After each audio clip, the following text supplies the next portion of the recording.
Sekitar 10 tahun yang lalu saya mendapatkan sebuah buku yang cukup membagongkan dan cukup memberikan kepada saya kepenasaranan yang sangat luar biasa ketika buku itu memberikan penjelasan bahwa Yesus itu sesungguhnya adalah Krishna. Krishna adalah Yesus. Mereka adalah figur yang sama tetapi diwartakan oleh bangsa yang berbeda, dari garis waktu yang berbeda, dan dari tempat yang berbeda. Maka terjadi perbedaan-perbedaan itu bukan karena mereka sebenarnya adalah sosok yang berbeda, tetapi gara-gara pewartanya itu adalah orang yang berbeda. Begitu. Dan buku itu secara khusus kemudian mengajukan beberapa ratus argumentasi terkait dengan kesamaan atribut-atribut yang disandang oleh Krishna maupun Kristus. Nah, salah satunya yang menjadi awalnya itu adalah Krishna dan Kristus sama-sama memiliki nama yang mirip, yaitu Krish. Iya, tentu saja Baraya kalau misalkan mendengar argumentasi ini pasti akan menganggap ya apa sih ini argumentasi cocokologi banget gitu, cuman satu doang gitu. Tapi ya tentu saja seperti yang saya jelaskan ini bukan satu doang. Mari kita simak beberapa di antaranya yang saya pikir Baraya juga akan ikut berpikir ulang terkait dengan apa yang terjadi pada waktu itu. Simak kesamaan di antara mereka ya. Nomor 2, kedua-duanya adalah perwujudan dari Tuhan yang menjelma sebagai manusia. Sama kan? Jadi Yesus itu adalah Tuhan tapi mewujud sebagai manusia, demikian pun dengan Sri Krishna. Kemudian kedua-duanya disebut sebagai juru selamat, tetapi dengan istilah yang berbeda. Krishna disebut sebagai avatar, sedangkan Yesus disebut sebagai Mesias, tetapi ya sama aja sebenarnya juru selamat. Kemudian kedua-duanya adalah satu di antara 3 oknum Tuhan. Begitu kan? Krishna itu sebenarnya sejatinya adalah Wisnu yang satu di antara 3 Trimurti, maaf ya. Sedangkan Yesus dianggapnya satu dari 3 Trinitas. Dan persamaan berikutnya adalah kedua-duanya itu adalah oknum kedua. Sama kan? Sama-sama oknum kedua. Kemudian yang cukup luar biasanya adalah ayah angkatnya itu sama-sama berprofesi sebagai tukang kayu. Apakah ini cocok logi atau enggak ya? Tapi lanjut. Dan ayah aslinya itu adalah roh Tuhan. Sama kan? Kemudian kedua-duanya adalah keturunan raja, tapi dibesarkan sebagai rakyat jelata atau rakyat biasa. Itu benar kan?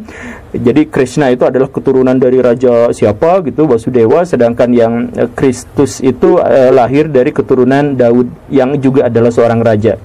Sama-sama dalam hal itu.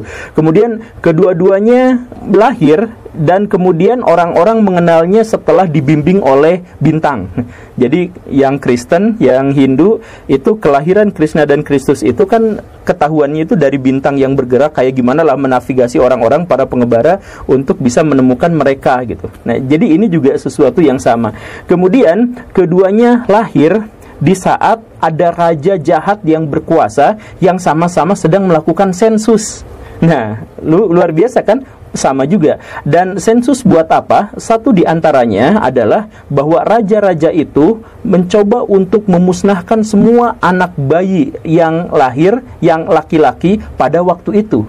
Jadi pas kelahiran Krishna, bayi laki-laki semuanya dibantai. Pas kelahiran Kristus, bayi laki-laki semuanya juga dibantai. Ini sama kan?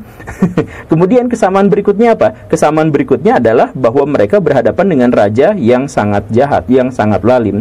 Kemudian yang cukup unik berikutnya adalah bahwa Yesus lahir di sebuah desa yang namanya adalah Maturea, sedangkan Krishna itu dilahirkan di sebuah wilayah yang namanya Mathura.